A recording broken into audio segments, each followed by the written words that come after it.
여러분 안녕하세요. 자, 오늘은 4의 3단원 심청전을 배워보도록 할 겁니다. 자, 우리 4단원은 문학에 담긴 어제와 오늘이라는 단원이었어요.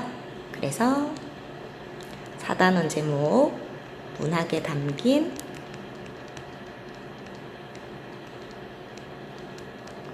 어제와 오늘이라는 단원에 심청전이 나왔죠? 자, 심청전은 고전 소설이고요. 심청이 하면 가장 먼저 떠오르는 건 아버지에 대한 효죠, 효. 자, 아버지를 위해서 아버지 신봉사의 눈을 뜨게 하기 위해 공양미 300석에 몸을 팔아 인당수에 몸을 던진 이 심청에 대해서 모르는 사람은 없겠죠. 자, 우리 4단원은 어떤 활동을 한다고 그랬지? 자, 이렇게 문학 속에 담겨 있는 어제, 바로 그 안에 담겨 있는 과거의 가치를 찾고, 자, 이것을 오늘날과 비교해 본다라고 했습니다. 자, 과거의 가치 중에서 오늘날에도 가치 있다라고 인정이 되는, 자, 이런 걸 우리 보편적 가치라고 했죠. 자, 보편적 가치라는 건 꼭 시대뿐만 아니라 지역을 뛰어넘어, 그러니까 시간과 공간을 뛰어넘어 어느 곳에서든 가치 있다라고 인정받을 수 있는 것, 이것을 보편적 가치라고 이야기하게 됩니다. 하지만 또 어떤 가치는 오늘날의 새로운 관점으로 바라볼 수 있을 수도 있어요. 그래서 우리 과거의 가치를 바탕으로, 자, 이 안에서 변하지 않는 가치, 오늘날 변하지 않는 가치를 찾아보거나, 자, 우리 이거 보편적 가치라고 했죠. 보편성. 혹은, 자, 과거의 가치를 오늘날 새로운 관점으로 바라볼 수도 있어. 그래서 우리 과거의 가치를 오늘날의 관점에서, 바로 오늘날 현대적 관점에서 새롭게 다시 해석해 볼 수도 있고, 다시 평가해 볼 수도 있어. 재평가. 자, 그래서 우리 오늘날 삶과 비교하면서, 자, 과거와 현재 변하지 않는 가치들이 있을 것이고, 또 오늘날로 미루어 보자면 그때와 지금 좀 달라진 것들도 있을 거야. 그래서 과거와 오늘을 비교하면서 또 오늘날의 관점에서 새로 해석할 수도 있고 평가할 수도 있다라는 것을 배우는 단원이라는 거 아시면 되겠습니다. 자, 심청이는 효니까, 자, 아래 가시면 효를 주제로 한 광고가 먼저 나오고 있어요. 자, 5분 기다린 상사에게는 죄송합니다, 늦었습니다 라고 깍듯하게 사과를 했는데, 자, 지금 평생을 기다려준 부모님께는 왜 나왔어? 자, 무뚝뚝하고 약간 퉁명스럽게 표현하고 있죠. 그럼 우리 이 광고에서 말하려는 건 바로 뭘까? 부모님께 효는 어떤 거? 바로 따뜻하게 자신의 마음을 표현하는 게 효다 라는 것을 나타내주고 있어. 이게 바로 현대적인 효자. 자, 근데 이 애는 왜 그랬을까? 광고 속 청년 행동을 자신의 관점에서 평가해 봅시다. 자, 아마 여러분들 중에도 이런 친구 있을 거예요. 엄마나 아빠가 뭐 싫고 화가 나서가 아니라 좋고 너무 사랑해. 그러다 보니까 엄마가 고생하는 게 싫어. 아빠가 힘들게 뭐 해주는 게 싫어.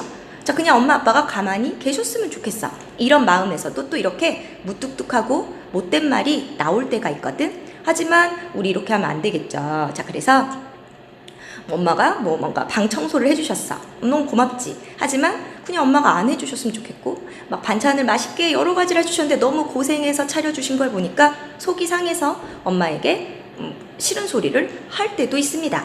하지만 오늘날에는 어떤 게 더 중요하다? 바로 부모님께 따뜻한 마음을 전하는 거, 요런 게 진정한 효라고 볼 수가 있어요. 자, 그래서 아래 가시면 시대에 따른 변화 속에서도 오늘날까지 변하지 않는 가치가 있고, 현대인의 관점에서 새롭게 평가될 수 있는 가치가 있어. 우리 심청전에서는, 자, 오늘날까지 변하지 않는 가치, 우리 효라는 가치는 오늘날까지 변하지 않고요. 또 공간을 뛰어넘어 어느 나라 가든 부모님께 효를 하는 것은 굉장히 가치 있는 일이죠. 자, 그래서 변하지 않는 가치는 효야. 하지만 현대인의 관점에서 새롭게 평가될 수 있는 가치, 바로 심청이가 한 행동을 과연 진정한 효라고 볼 수 있겠는가, 이런 것들은 다시 생각해 볼 수도 있고요. 자, 문학작품도 마찬가지입니다. 문학작품에 담긴 과거의 가치를 오늘날의 상황에 비추어 평가하고 주체적으로 수용하면 인간의 삶을 이해하는 데 도움이 될 거야. 자, 그럼 우리 이번 단어는 뭐 하는 단어? 바로 문학작품에 담긴 과거의 가치를 오늘날 상황에 비추어 평가하고 주제적으로 수용함으로써 뭐 하자? 인간의 삶을 이해해보자 라는 것이 이번 단원의 내용입니다. 자, 그러면 본문으로 바로 들어가 볼게요. 심청전. 자, 우리 심청전은 판소리계 소설이죠. 심청전. 판소리계 소설. 우리 판소리계 소설은 판소리로 불려지다가 소설로 정착된 것. 그러니까 원래 그전에는 구전이 되다가 기록이 된 게 이게 판소리계 소설입니다. 자, 우리 판소리라는 것은 양반과 평민이 함께 즐기던 것이고 또 가수가 노래를 부르죠. 자, 그러다 보니까 리듬감이 느껴지는 부분들이 굉장히 많아요. 그래서 우리 판소리계 소설의 특징을 보시면 일반적으로 자, 평민의 말투나 양반의 말투가 섞여 있는 경우들이 많습니다. 그래서 양반들을 반영한 약간 고사가 인용되거나 고사가 인용이 되거나 그러면서도 동시에 평민들의 의식이 나타나는 경우가 많아요. 그리고 고사를 인용하는 건 약간 양반들이 글을 많이 읽으니까 알 것이고 또 평민들의 말투나 평민들의 생각도 많이 담겨 있습니다. 또 그리고 운문체가 많이 있어요. 운문체, 운문과 산문이 섞여 있는 경우들, 리듬감이 느껴지는 부분들이 좀 다른 고전 소설에 비해서 많은 편이에요. 또 판소리계 소설의 또 두 번째 특징은 원래 뿌리가 되는 이야기, 입에서 입으로 전해지는 이야기를 바탕으로 판소리로 불려지다가 자, 고전 소설, 여기가 판소리계 소설 부분이죠. 자, 그리고 개화기 때 신소설이 나오는 순으로 발달되게 됩니다. 자, 우리 심청전의 근원설화는 효녀, 지은, 설화 이고요. 판소리 사설, 심청가, 고전소설, 심청전, 신소설, 강상련, 강위의 연꽃이란 뜻입니다. 자, 이렇게 발달되어 왔어요. 자, 설화를 바탕으로 했으니까 당연히 누가 썼는지는 알 수가 없겠죠. 자, 그럼 우리 이제 내용을 보면서 오늘날의 삶의 모습과 비교하면서 과거의 삶을 파악하면서 내용을 한번 보도록 하겠습니다. 자, 앞부분의 줄거리. 자, 신봉사는 늦은 나이에 딸 청이를 얻게 되나 얼마 뒤 아내 곽씨 부인이 죽게 된다. 신봉사는 온갖 고생을 하며 딸을 키우고 심청은 자라면서 아버지를 지극정성으로 봉양한다. 그러던 어느 날 신봉사는 심청을 마중 나가다가 물에 빠지는 사고를 당하고 이때 지나가던 중이 그를 구한다. 신세를 한탄하는 신봉사에게 중은 쌀 300석을 시주하면, 그러니까 절에 바치면 눈을 뜨게 된다는 말을 하고 이에 신봉사는 앞뒤 생각 없이 덜컥 시주하겠다는 약속을 해버린다. 약간 자존심 때문에 할 수 있어 막 우기고 돌아오거든. 자, 뒤늦게 이 일을 후회하며 근심하는 아버지를 위해 심청은 제물로 바칠, 자, 제물은 제사 지낼 때에 바치는 약간 희생양 같은 겁니다. 이거를 목숨을 주는 거야. 바칠 처녀를 살아다니는 남경 뱃사람들에게 쌀 300석을 받고 자신의 몸을 팔고자 한다. 자, 우리 심청전 줄거리인데 알죠? 하루는 들으니 남경 장사 뱃사람들이 15살 난 처녀를 사려 한다 하기에 심청이 그 말을 반겨 듣고, 자, 반갑게 들었어. 자, 왜? 심청이가 딱 15이란 말이야. 자, 귀덕어미를 사이에 넣어. 자, 귀덕어미에게 부탁해서 그 귀덕엄마한테 이 엄마한테 좀 알아봐 달라고 통해가지고 사람 사려 하는 까닭을 물으니, 자, 뭐라고 해? 이 사람들이 우리는 남경 뱃사람으로 인당수를 지나갈 때, 자, 여기가 물살이 너무 심하니까, 자, 인당수를 지나갈 때 제물로 제사하면 가없는, 자, 끝이 없는, 자, 우리 소설 나오면 단어 뜻 꼭 알아두세요. 가없는, 끝이 없는 너른 바다를 무사히 건너고 수만금 이익을 내기로 몸을 팔려 하는 처녀가 있으면 값을 아끼지 않고 주겠습니다. 라고 이야기를 하고 있습니다. 우리 여기서 알 수 있는 과거의 삶의 모습, 바로 어떤 자연이나 이런 어떤 것에서부터 안전 혹은 재물 이런 것을 위해서 사람을 제물로 바치기도 했다. 그래서 우리 여기서 알 수 있는 거, 과거의 삶의 모습이 나타나는 부분이에요. 바로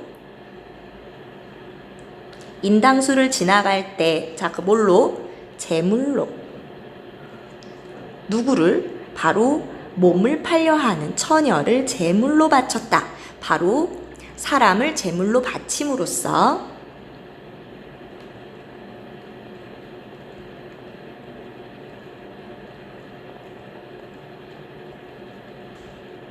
자, 왜 바친다? 바로 안전을 위해 혹은 재물을 얻기 위해.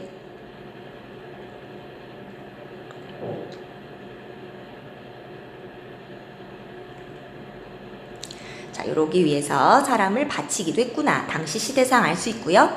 자, 하기에 심청이 반겨 듣고 나는 이 동네 사람인데 우리 아버지가 앞을 못 보셔서 공양미, 자, 공양을 바칠 때 쓰는 쌀 300석을 지성으로 지극히 정성을 들여서 불공하면 눈을 떠보리라 하기로 집안 형편이 어려워 장만할 길이 전혀 없어 내 몸을 팔려 하니 나를 사가는 것이 어떠하실는지요. 자, 그럼 심청이는 공양미 300석을 내면 무조건 아버지 눈이 떠질 거라고 믿고 자신의 목숨을 바치려고 하는 거야. 그럼 우리 여기서 알 수 있는 거,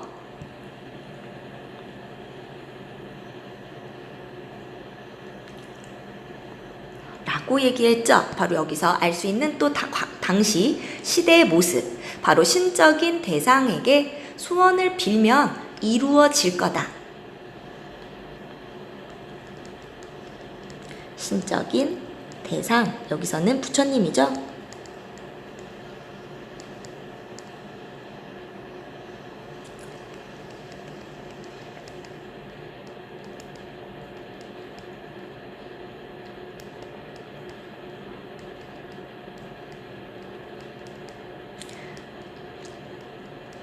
이런 상황을 알 수가 있어요.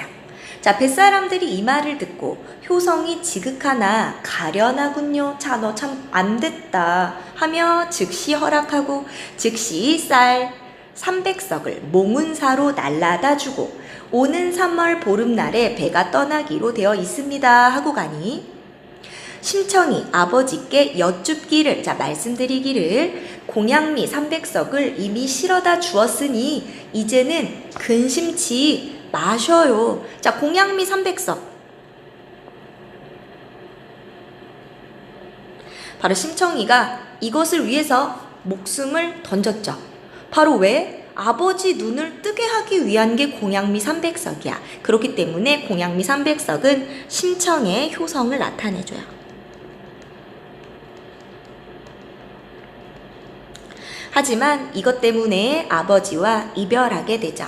자, 신봉사와 이별하게 됩니다. 신봉사가 깜짝 놀라 너 그 말이 웬 말이냐? 자, 지금 우리가 되게 가난한데도 어떻게 300석을 실어다 줬지? 자, 심청같이 타고난 효녀가 어찌 아버지를 속이랴마는 어찌할 수 없는 형편이라 잠깐 거짓말로 속여 대답한다. 자, 우리 고전소설의 특징은 전지적 작가 시점이 대부분이라는 건데요. 뭐 100%는 아니지만 많은 작품이 전지적 작가 시점입니다. 전지적 작가는 작가가 신과 같은 위치에서 서술하기 때문에 이 사건에 개입하거나 인물에 대해 평가를 내리거나 자기 생각을 막 얘기할 수 있어. 여기도 바로 그런 부분이 나타나고 있죠. 우리 여기는 색깔을 다른 색으로 표현해 볼까? 이렇게. 자, 어디에? 자, 바로 서술자가 개입을 하고 있습니다. 자, 그래서 서술자의 개입.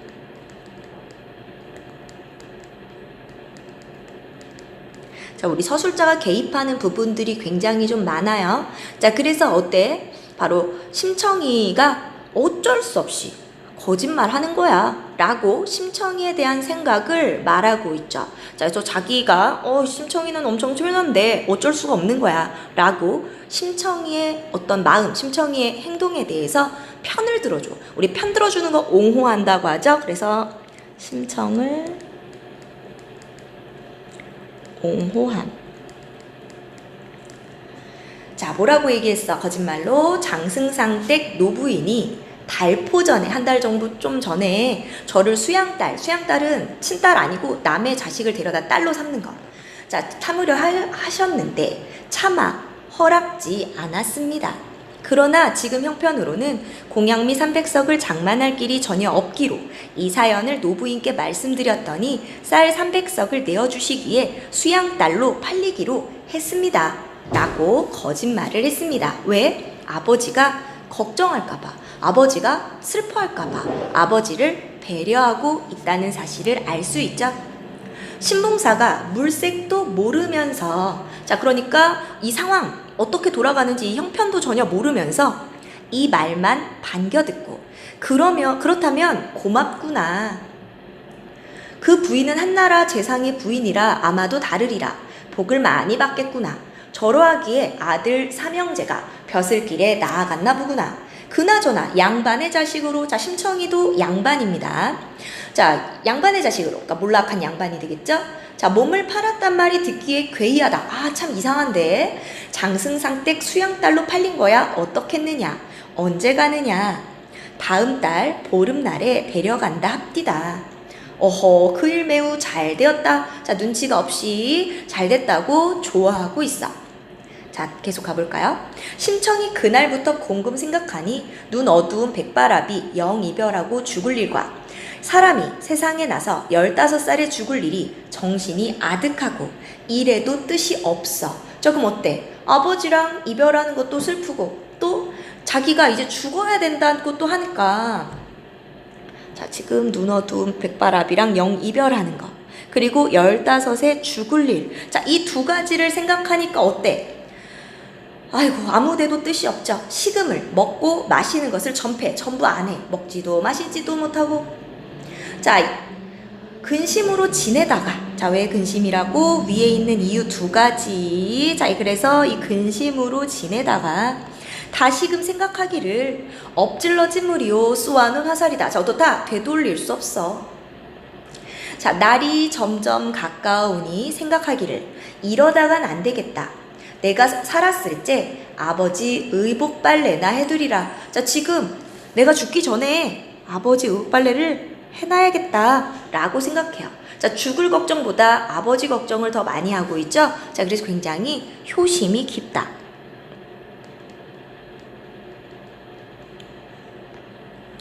하고 춘추, 의복. 자, 우리 단어도 보랬어. 춘추, 봄, 가을의 의복, 옷.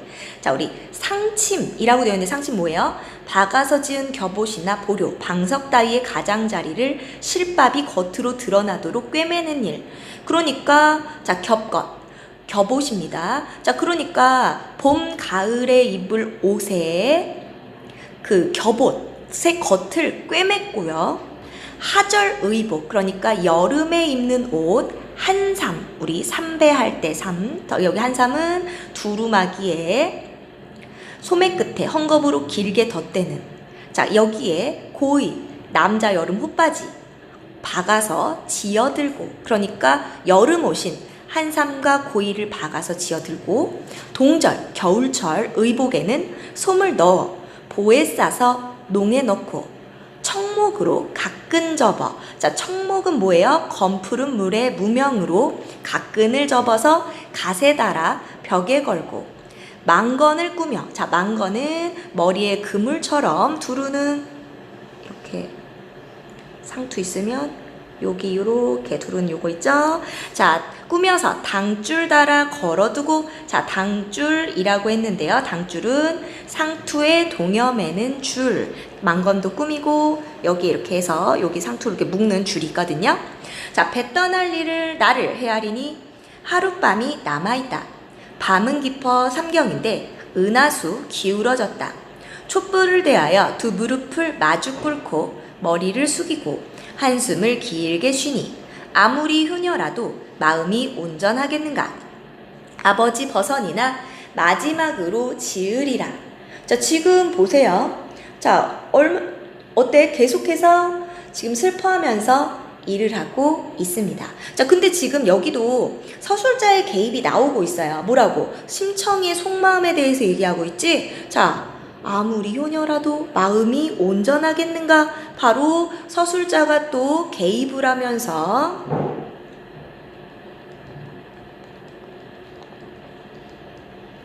심청이가 그래 마음이 어떻겠어 하면서 심청의 마음을 헤아려 봅니다. 그리고 굉장히 적극적으로 공감하는 모습이에요. 자, 심청에 심정에 적극적으로 공감합니다. 자, 아버지 버선이나 마지막으로 지으리라 하고 바늘에 실을 꿰어드니 가슴이 답답하고 두 눈이 침침, 정신이 아득하여 하염없는 울음이 가슴 속에서 솟아나니. 자, 지금 어때요? 자, 자기가 죽을 일을 생각하고 아버지랑 이별할 걸 생각하니까 자꾸 눈물이 나. 아버지가 깰까 하여 크게 울지는 못하고 흐느끼며 얼굴도 대어보고 손발도 만져본다. 바로 아버지를 정말 애틋하게 사랑합니다. 날 볼 날이 몇 밤인가? 내가 한번 죽어지면 누굴 믿고 사실까? 애달프다 우리 아버지. 내가 철을 알고 나서 밥빌기를 놓으시더니. 자, 그러니까 심청이가 어렸을 때는 신봉사가 동냥을 해서 먹고 살았어. 물론 심청이도 동냥젖을 먹이고 자기도 동냥해서 먹고 살았는데, 이제 심청이가 크고 나서 철이 들고 나서는 아버지는 집에 계시고 심청이가 밥을 빌어다가 먹였단 말이야. 그럼 여태까지는 심청이가 아버지를 봉양했었는데 내일부터라도 동네 거지 되겠으니 눈치인들 오죽하며 멸시인들 오죽할까. 자, 아버지를 걱정하고 있죠.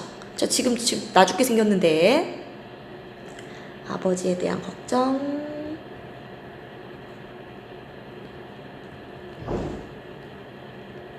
걱정을 하고 있고.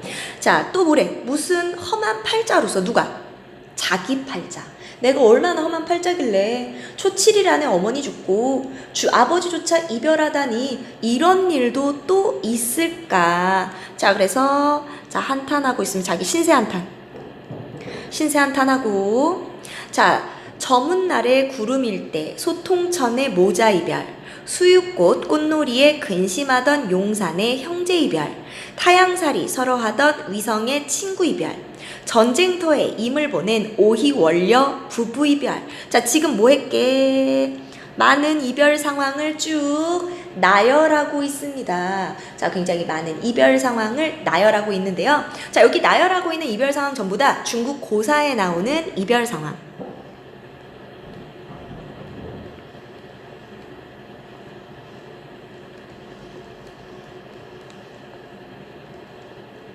자, 이별 상황을 쭉 나열해주고 있어. 자, 그리고 나서 뭐해? 이런 이별 많건만은 살아당한 이별이야. 그런데 얘네들은 다 어떤 이별이야? 살아서 당한 이별이란 말이야. 이건 이런 거야. 자, 소식 들을 날이 있고 만날 날이 있건만은. 근데 얘네랑 다른 건 우리는 어때? 우리 부녀 이별이야. 어느 날에 소식 알며 어느 날에 또 만날까? 왜? 죽음으로 인한 이별이기 때문에. 자, 그래서 죽음으로 인한 이별이기 때문에 자, 다시 만날 수 없다.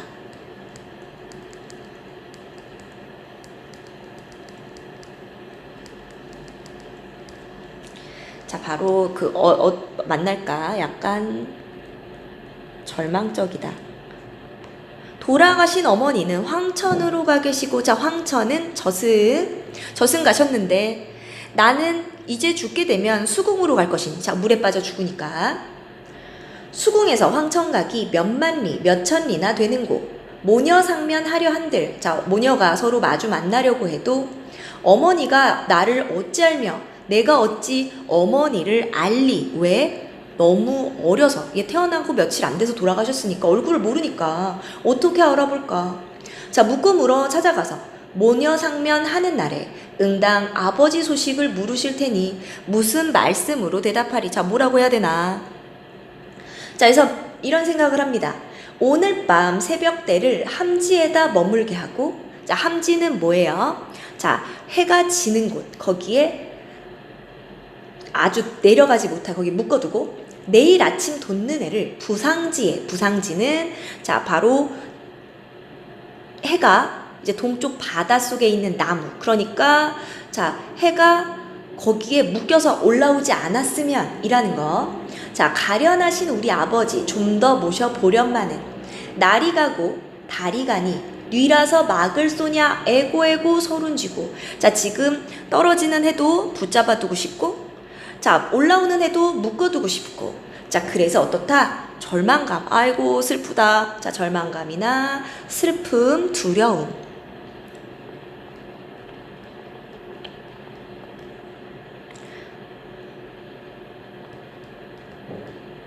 자, 서른지고 했으니까 서럽다, 슬픔. 자, 천지가 사정없어 이윽고 달기우니 심청이 할일 없어 어쩔 수 없이. 달가 우지 마라, 제발 덕분에 우지 마라. 반야 진관에서 다구름 기다리던 맹상군이 아니로다. 여기도 고사의 내용을 인용하는 부분입니다. 자, 반야는 한밤중, 진관에서 다구름 소리 기다리던 맹상군. 자, 이 맹상군이라는 사람이 진나라 어느 관에 들어갔는데, 자, 문이 닫혀서 갇혀버렸단 말이야. 자, 그때 다구름 소리를 잘 내는 사람이 다구름 소리를 흉내내서 문지기가 아침이 온 줄 알고 성문을 열어서 도망쳤다는 고사에서 이 이야기를 하고 있어. 그러니까 얘는 아침이 오길 기다리겠지만 나는 아니야. 그리고 아침이 안 왔으면 좋겠어 라는 얘기고요.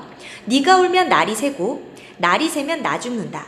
죽기는 설자나도 의지 없는 우리 아버지 어찌 잊고 가잔 말이냐. 자, 바로 아버지를 더 걱정하고 있어. 나는 괜찮은데. 바로 심청이의 지극한 효성이 계속 나오고 있죠. 자, 어느덧 동방이 밝아오니. 자, 이제 다시 아침이 되니까 심청이 아버지 진지나 마지막 지어드리리라 하고 문을 열고 나서니 벌써 뱃사람들이 살인문 밖에서 오늘이 배 떠나는 날이니 수이 가게 해주시오. 쉽게 빨리 갑시다 하니 심청이 이 말을 듣고 얼굴빛이 없어지고 손발에 맥이 풀리며 목이 메고 정신이 어지러워 뱃사람들을 겨우 불러 여보시오 선인네들, 나도 오늘이 배 떠나는 날인 줄 이미 알고 있으나 내 몸 팔린 줄을 우리 아버지가 아직 모르십니다. 만일 아시게 되면 지레 야단이 날 테니 잠깐 기다리면 진지나 마지막으로 지어 잡수시게 하고 말씀 여쭙고 떠나게 하겠어요 라고 이야기하고 있죠. 자, 그래서 자, 마지막까지 진지를 차려드리고 싶다라는 효성이 계속 잘 나타나고 있고, 하니 뱃사람들이 그리하시지요 하였다. 심청이 들어와 눈물로 밥을 지어 아버지께 올리고 상머리에 마주 앉아 아무쪼록 진지 많이 잡수시게 하느라고 자반도 떼어 입에 넣어드리고 김쌈도 싸서 수저에 놓으며, 자, 정성을 다 하고 이제 마지막까지 막 울면서 주고 있는데 신봉사 이 상황을 모르고 기분 좋게 받아먹고 있어요. 진지를 많이 잡수셔요. 신봉사는 철도 모르고, 자, 약간 신봉사가 이렇게 단순하고 눈치가 없고 철이 없고 이런 모습이 훨씬 더 비극적으로 느껴지게 만들어줍니다. 우리 옆에도 나와 있죠? 자, 상황을 모르고 엉뚱한 소리하는 신봉사 때문에 이 장면이 더욱 비극적으로 느껴집니다. 볼까요? 야, 오늘은 반찬이 유난히 좋구나. 네 집 제사 지냈느냐? 자, 눈치 없이 얘기하고, 그날 밤에 꿈을 꾸었는데 부자가는 천륜지가 아니라 꿈에 미리 보여주는 바가 있었다 라고 얘기했으니까, 자, 우리 여기도 뭐예요? 서술자가 개입해서 꿈이 뭔가를 암시할 거다 라는 것을 알려주고 있죠. 서술자의 개입이 또 났고요. 자, 서술자가 개입해서 뭐 했다? 바로 신봉사가 꾸는 꿈의 역할을 알려줍니다. 꿈. 자, 꿈에 무슨 역할을 하길래? 자, 미리 보여줬다. 그럼 앞으로 일어날 일을 암시하는 역할을 하는 꿈이다 라는 거. 자, 아가아가 이상한 일도 있더구나. 간밤에 꿈을 꾸니 네가 큰 수레를 타고 한없이 가 보이더구나. 수레라 하는 것이 귀한 사람이 타는 것인데 우리 집에 무슨 좋은 일이 있을란다 보다. 그렇지 않으면 장승상 댁에서 가마 태워 갈란가 보다. 자, 지금 꿈에서 자, 심청이가 뭘 탔어? 수레를 탔다 라는 거. 자, 근데 심청이는 뭐라고 해석해? 심청이는 저 죽을 꿈인 줄 짐작하고 둘러대기를. 자, 죽을 꿈이다. 자, 바로 얘가 저 인당수의 제물로 바쳐진다 라는 것을 꿈에서 신봉사에게 미리 알려준 거다 라는 거. 그래서 긍정과 부정 두 가지 의미인데요. 죽을 꿈, 이게 부정적인 거죠. 자, 그래서 수레는 우리 첫 번째, 자, 부정적인 측면으로 해석하자면 죽을 꿈이다. 바로 심청이 제물로 바쳐져서 죽을 것임을 알려주는 꿈이다 라는 것을 보여줍니다.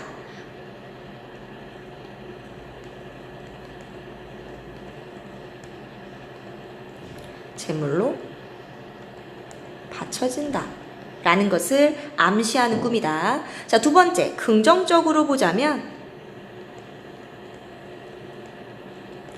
우리 수레는 뭐라고? 귀한 사람 타는 거라고 했죠? 우리 사실 나중에 심청이 어떻게 되는지 알죠? 연꽃 타고 올라와서 천자와 결혼해서 황후가 되죠.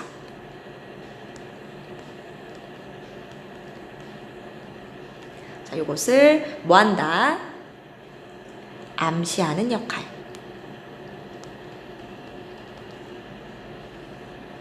자, 그 꿈 참 좋습니다 하고 진지상을 물려내고 담배 태워 드린 뒤에 밥상을 앞에 놓고 먹으려 하니 간장이 썩는 눈물은 눈에서 솟아나고 아버지 신세 생각하며 저 죽을 일을 생각하니 정신이 아득하고 몸이 떨려 밥을 먹지 못하고 물렸다.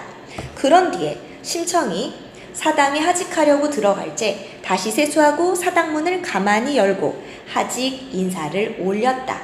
자, 그래서 자, 슬프고 두렵고 자, 이제 하직 인사를 하고 떠나게 됩니다. 자, 그래서 제 옆에 이 선생님 말 보세요. 심청의 행동이 진정한 효인지 생각하며 읽어보라고 했어요. 자, 이제 심청이가 아버지에게 하직 인사를 합니다.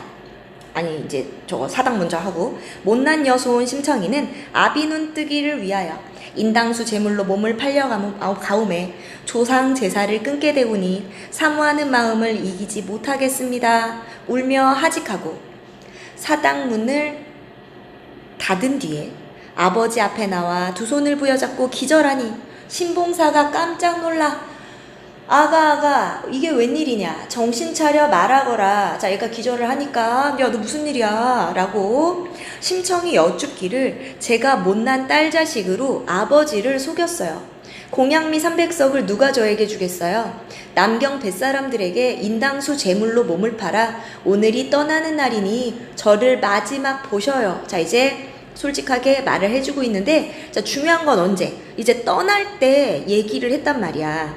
바로 어때? 훨씬 더 비극적으로 느껴지게 됩니다. 지금 당장 얘가 간다고 하니까 신봉사가 이 말을 듣고 참말이냐 에고 이게 웬 말인고? 못 가리라 내가 날더러 묻지도 않고 내 마음대로 한단 말이냐? 네가 살고 내가 눈을 뜨면 그는 마땅히 할 일이나 자식 죽여 눈을 뜬들 그게 차마 할 일이냐? 자, 그럼 어때? 널 죽여서 내가 눈 뜨는 게 말이 되겠니? 라고 이야기하고 있죠.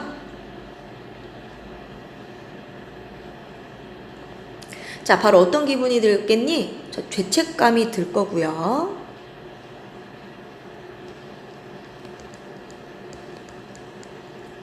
자, 널 죽이고 내 눈을 뜨는 게 말이 되냐? 라고 이야기합니다. 자, 그러면서 또 뭐래? 너의 어머니 늦게야 너를 낳고 초1의 안에, 그러니까 7일 안에 죽은 뒤에 눈 어두운 늙은 것이 품 안에 너를 안고 이 집 저 집 다니면서 구차한 말 해가면서 동년젓 얻어먹여 이만치 자랐는데 내 아무리 눈 어두우나 너를 눈으로 알고 너의 어머니 죽은 뒤에 걱정 없이 살았더니 이 말이 무슨 말이냐? 마라 못하리라. 아내 죽고 자식 잃고 내 살아서 무엇하리. 너하고 나하고 함께 죽자.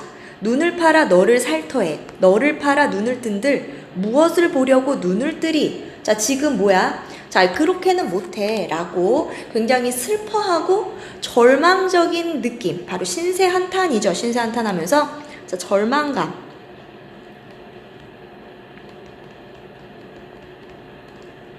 어떤 놈의 팔자길래 사궁지수가 된단 말이냐. 사궁, 네 가지 굉장히 궁한 그런 형편이 되는 거. 자, 그래서 사궁지수, 그 네 가지 형편 중에서 가장 지수, 우두머리입니다. 제일 첫 번째, 늙은 호라비. 자, 이것을 나타내고 있죠. 사궁지수 넷 중에 첫 번째.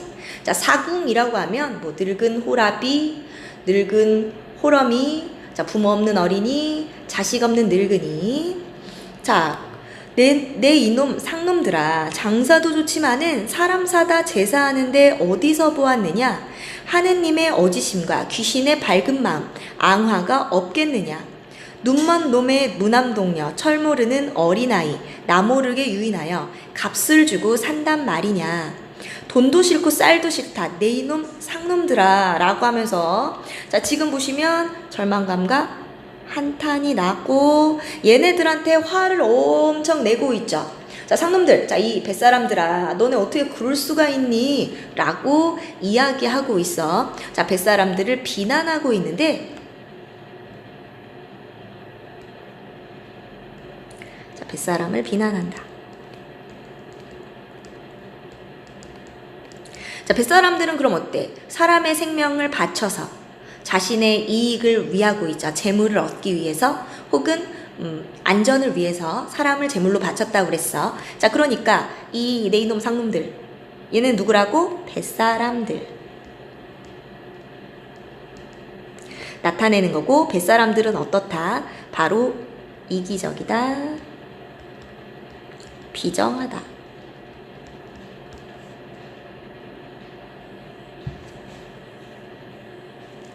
자, 그리고 뭐라고 해? 옛글을 모르느냐. 7년 대한 가물적에 사람으로 빌라하니 탕 임금 어지신 말씀. 내가 지금 비는 바는 사람을 위함인데 사람 죽여 빌 양이면 내 몸으로 대신하리라. 몸소 희생되어 몸을 정의하여 상임 뜰에 빌었더니 수천리 너른 땅에 큰 비가 내렸느니라. 이런 일도 있었으니, 자, 지금 뭐해? 역시, 자, 고사의 이야기를 바탕으로 이야기하고 있죠? 자, 그래서 탕왕 때 있었던 큰 가뭄에 대한 스토리, 고사를 먼저 인용하고, 자, 내 몸으로 대신감이 어떠하냐? 이보시오 동네 사람, 저런 놈들을 그저 두고 보. 자, 내가 대신 죽겠다. 바로 심청을 소중히 여긴다라는 것이 나타나 있죠. 자, 그래서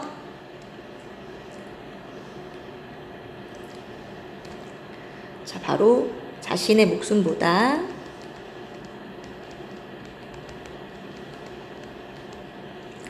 심청 소중하다.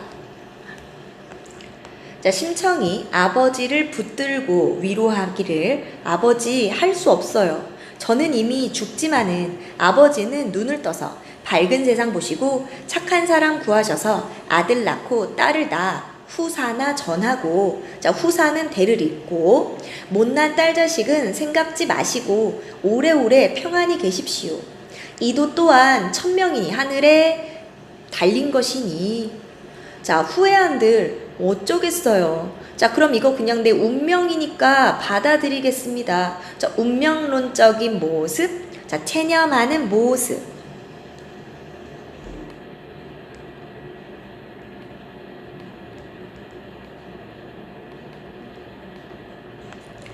뱃사람들이 그 딱한 형편을 보고 모여 앉아 공론 함께 의논하기를, 심소저의 효성과 신봉사의 일생 신세 생각하여 봉사님 굶지 않고 헐벗지 않게 한 살림을 꾸며주면 어떻겠소. 자, 지금 얘네들을 위해서 배려를 해주고 있는데 왜? 바로 심청이의 효에 감동했죠. 그래서 그 효에 대해서 이야기하고 있습니다. 자, 그래서 이 뱃사람들이 도와주는 장면. 자, 그러니까 남의 목숨을 돈으로 사기는 했지만 이 딱한 사정을 돌보는 마음, 인간으로서 느끼는, 우리 이런 거 인지상정이라고 그러죠. 인간이라면 느끼는 그런 감정을 가지고 있어. 자, 그래서 이 사람들, 자, 얘네들을 도와주려고 합니다. 도와주려고요. 바로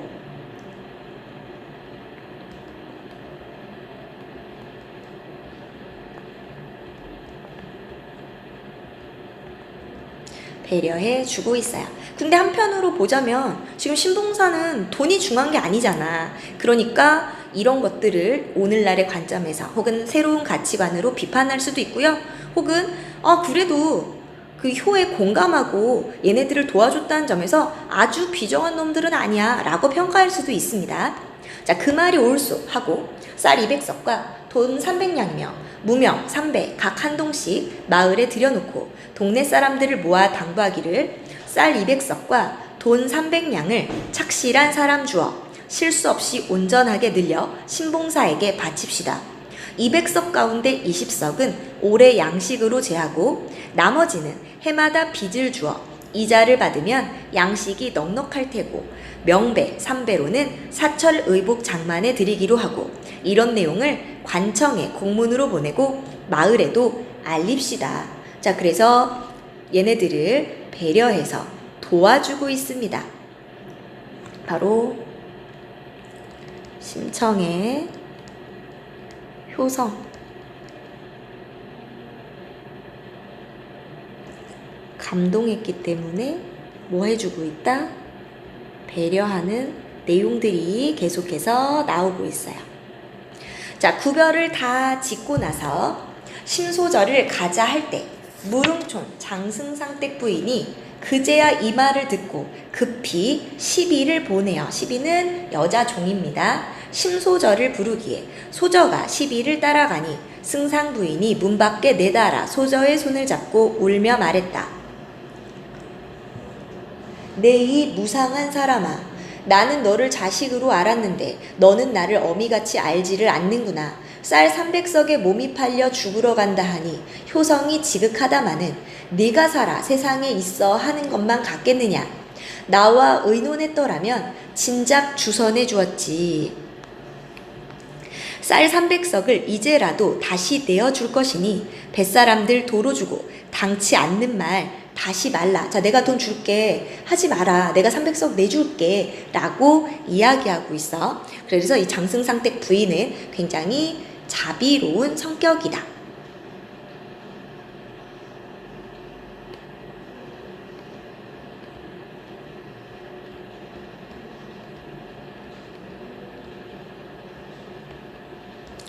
자, 하시니 심소저가 여쭈었다. 당초에 말씀 못 드린 것을 이제야 후회한들 무엇하겠습니까? 또한 부모를 위해 공을 들일 양이면 어찌 남의 명분 없는 재물을 바라며 쌀 300석을 도로 내어주면 뱃사람들 일이 낭패니. 자, 얘는 약속을 소중히 여깁니다.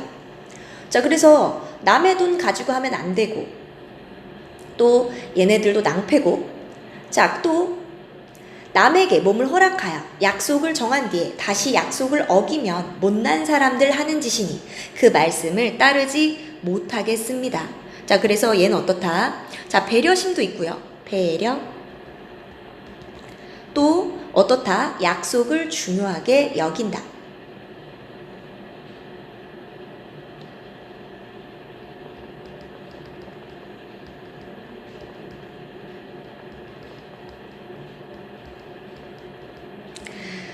자, 하물며 값을 받고 몇 달이 지난 뒤에 차마 어찌 낯을 들어 무슨 말 하겠습니까? 자, 할 수 있는 상황이 아니에요.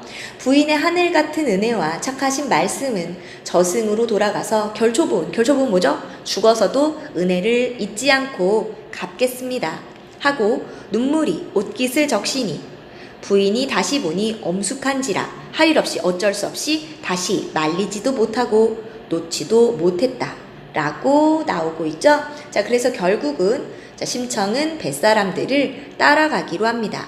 자, 그러면 심청이는 어떤 성격? 자, 효심도 있고 남을 배려하고 신의도 있는 이런 성격이라는 것을 알 수 있죠. 자, 그러면 우리 심청의 행동에서 자, 효는 뭐다? 바로 부모님을 위해 목숨을 던질 수 있는 것, 이런 것을 효라고 본 겁니다. 그래서 우리 옛날 작품들 보면, 자, 부모님이 쓰러지셨을 때 자신의 손을 막 물어 뜯어가지고 피를 내서 부모님을 살린다든지, 혹은 호랑이가 덤벼왔을 때 자식은 또 나오면 됩니다 하면서 자식을 호랑이에게 던져주고 부모님을 구하기 위해서 부모님을 살렸다. 그랬더니 호랑이가 감동받아서 그 애를 잡아먹지 않고 되돌려줬다. 뭐 이런 이야기들이 많이 있죠. 바로 과거의 효라는 건 어떤 거니? 굉장히 절대적인 윤리적 가치였다라는 사실을 알 수 있어. 목숨을 던져서라도 부모님을 봉양해야 하는 거. 바로 이게 과거의 효라는 사실 알 수가 있었어요. 자, 그러면 오늘날의 관점에서 한번 생각해 봅시다. 학습 활동 가볼까요? 자, 이 소설을 감상하고 주요 장면별로 사건의 내용을 정리해 봅시다. 자, 우리 첫 번째는요, 심청이 뱃사람들에게 자신이 제물로 가겠다는 약속을 하고 몽운사로 공양미 300석을 보내요.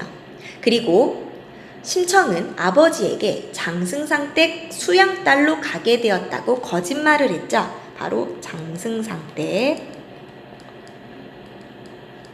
수양딸로 간다고 거짓말을 합니다. 자, 그 다음, 자, 눈물로 밤을 샙니다. 자, 왜? 아버지가 걱정돼서. 바로 아버지를 걱정하며, 혼자 남을 아버지를 걱정하며 슬퍼하고, 그리고 아버지 의복을 마련해 두었죠. 그리고 나서 뭐 했니? 자, 죽게 되었다는 것을 결국 말하게 되죠. 아버지에게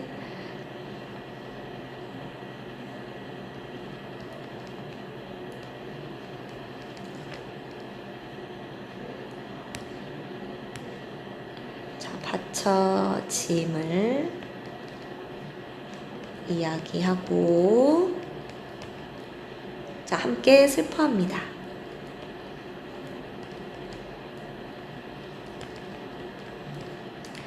자, 그때 승상 부인이 와서 내가 쌀 300석 줄게. 자, 그래서 승상 부인의 제안을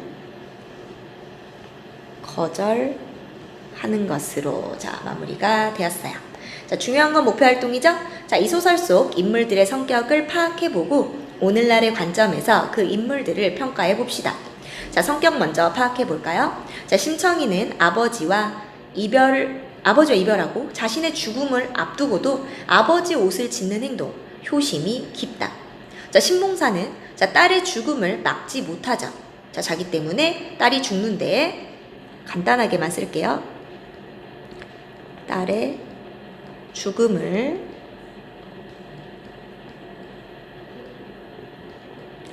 또 뿐만 아니라 300석 주겠다고 썰렁 약속한 것부터가 좀 문제죠. 그래서 약간 그런 것부터 현실감이 좀 떨어지는 인물.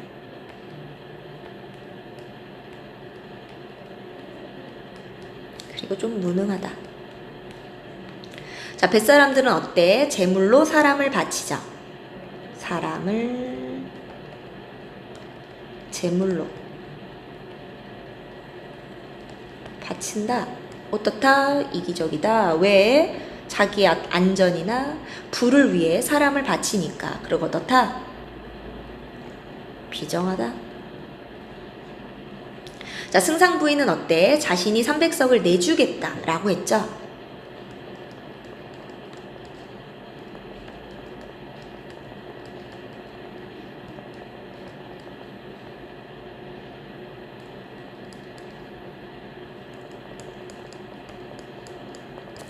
자, 바로 마음이 따뜻하다.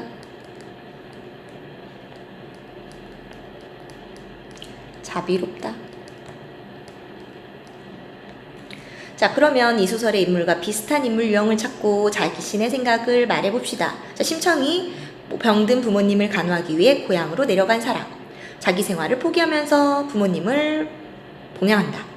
혹은 신봉사, 약간 무능하고 철이 없는 사람. 그래서 가족들을 오히려 힘들게 하는 사람. 자, 뱃사람들은 돈이나 혹은 뭐 이런 것들을 위해서 어떤 일이든 서슴지 않고 막 저지르는 사람. 또 승상부인은 바로 이웃에게 따뜻한 배려, 이웃을 보살피는 이런 사람들을 오늘날 비슷한 인물 유형으로 뽑아볼 수가 있습니다. 자, 그러면 다음 페이지로 가볼까요? 자, 그러면 이런 행동에 관해서 어떻게 생각하는지 친구들과 의견을 나눠봅시다. 자, 그러면 공양미 300석에 대해서 먼저 볼까요?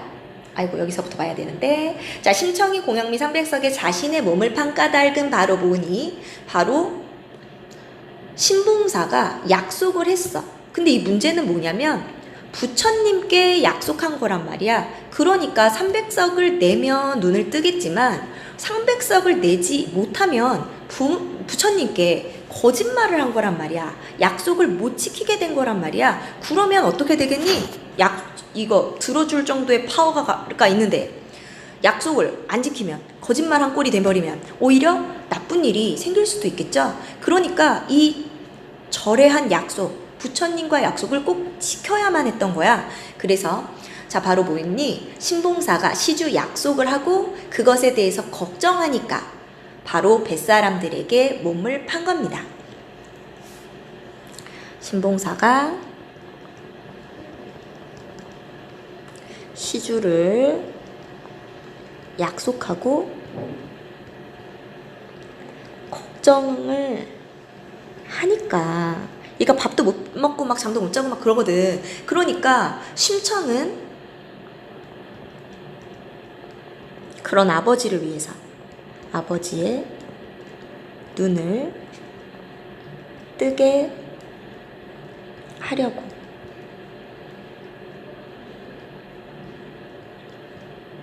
것이다 라는 것을 알 수 있죠. 자, 그러면 우리 의견 나눠볼까? 나는 심청이 진정한 효라고 생각해. 효녀라고 생각해. 자, 우리 목숨을 던질 정도면 진정한 효다. 왜냐하면 하나밖에 없는 자신의 목숨을 내놓았기 때문이다 라고 볼 수도 있고요. 자, 나는 심청이 진정한 효녀라고 생각하지 않아.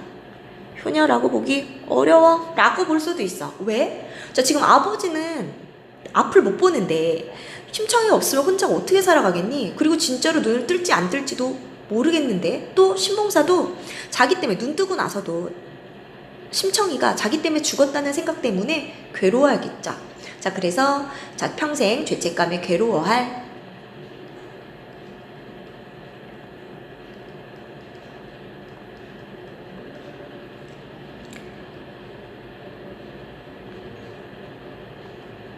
신봉사를